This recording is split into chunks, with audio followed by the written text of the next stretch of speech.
By the night of June 10th into June 11th, 1942, Bir Hakeim had already become more than a defended box at the southern end of the Gazala Line. For days, General Marie-Pierre Koenig's Free French garrison had endured artillery fire, air attack, heat, thirst, and repeated pressure from Axis forces determined to erase the position from Rommel's flank. The box had delayed the Axis timetable, complicated supply movement, and given the wider Allied cause a symbol of resistance at a moment when the larger battle was turning dark. But even the strongest stand has a limit. Bir Hakeim had done its work, and now the defenders had to escape before endurance became annihilation. If you would like to move beyond the podcast, you can see my available books at militaryauthor.me. And at trackpads.com, you will find magazines and galleries with hundreds of thousands of photos and videos to explore.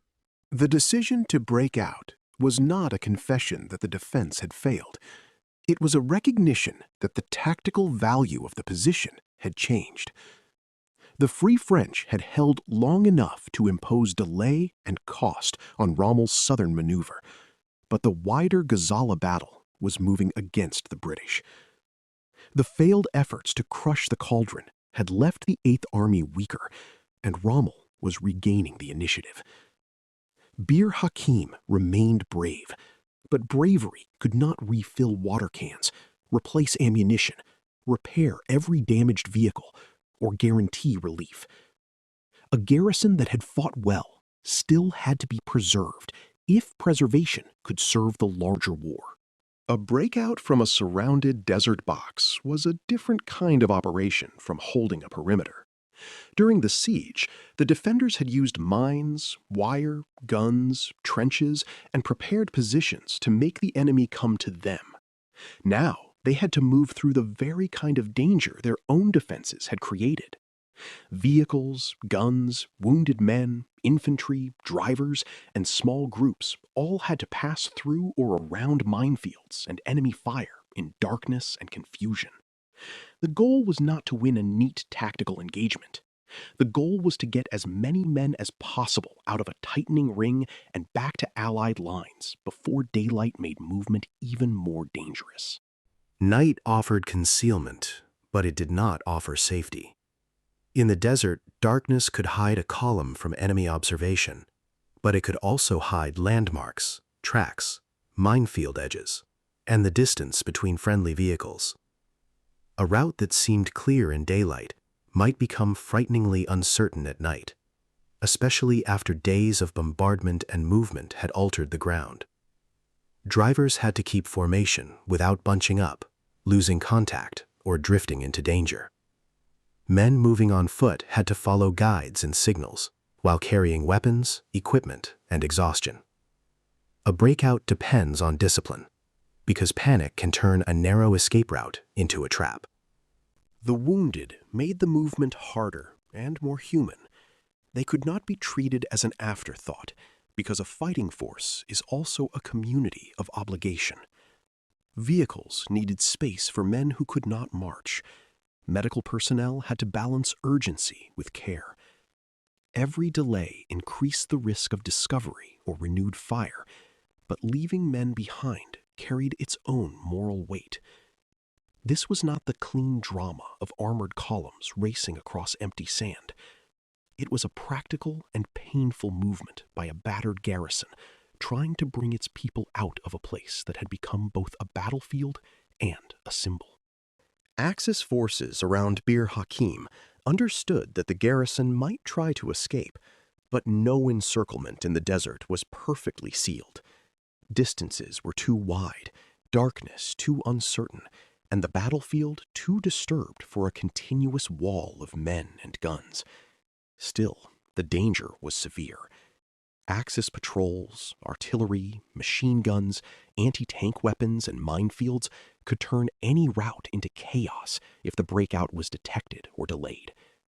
The Free French had to pass through a hostile belt where survival, speed, and luck mattered alongside planning. It was one thing to hold against attacks from prepared positions. It was another to move out through the enemy's grip. Koenig's leadership mattered because the breakout required controlled risk rather than desperate flight.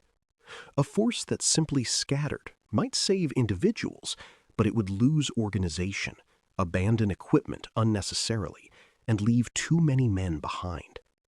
A force that moved too slowly might be caught before it cleared the danger zone. The balance was brutal.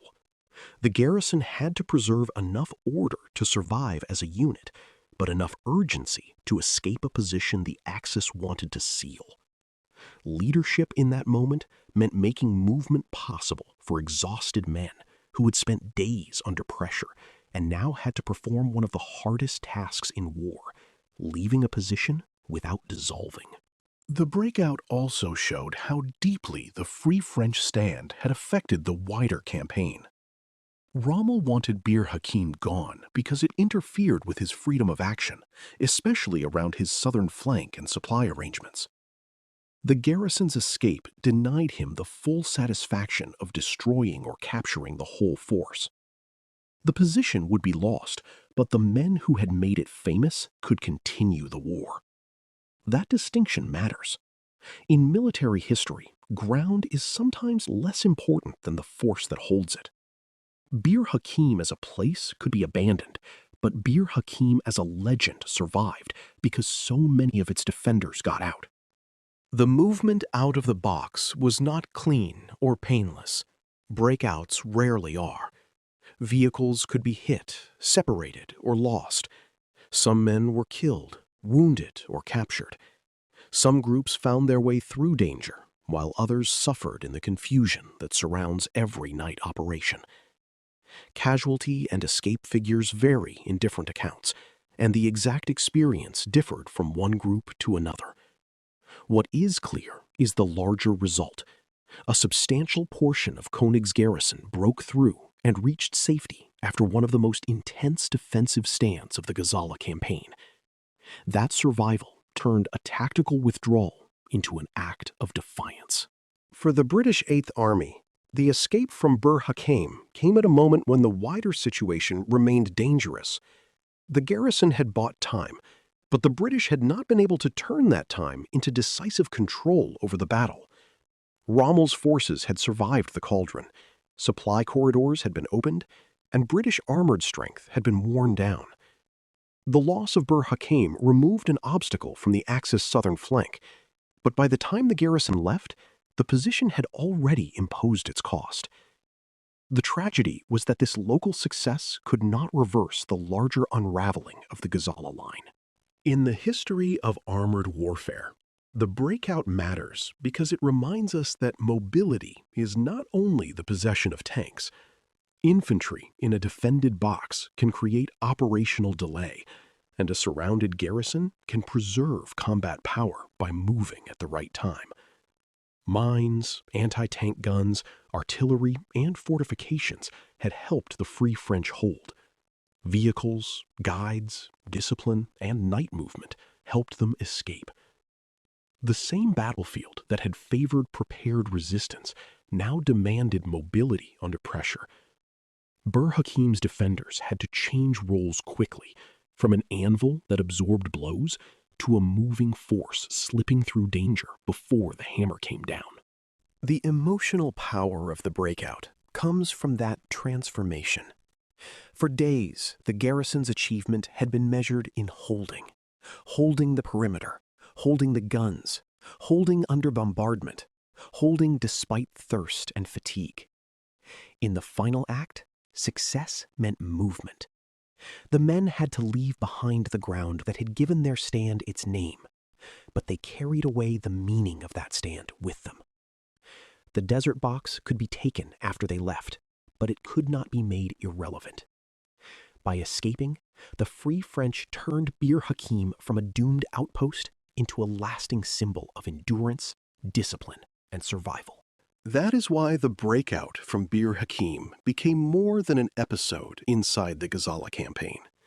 It was a tactical loss because the position could no longer be held, but it became a strategic legend because the defense had delayed Rommel, inspired the Allied cause, and preserved much of the force that had made the stand. The larger battles still moved toward British defeat, and the road to Tobruk was becoming more dangerous with every passing day. Yet, Bir Hakeim complicates the story of Gazala by showing that defeat can contain honor, and withdrawal can preserve victory of a different kind. At the end of the line, Koenig's men had held long enough to matter, and then escaped so that their stand would not end in silence. You've been listening to Famous Tank Battles. These battles were never just about machines. They were about doctrine, terrain, firepower, logistics, and the hard problem of turning shock into victory. For more military history writing and books, visit militaryauthor.me. And for magazines, podcasts, and a massive archive of military photos and video, visit trackpads.com. Thanks for listening.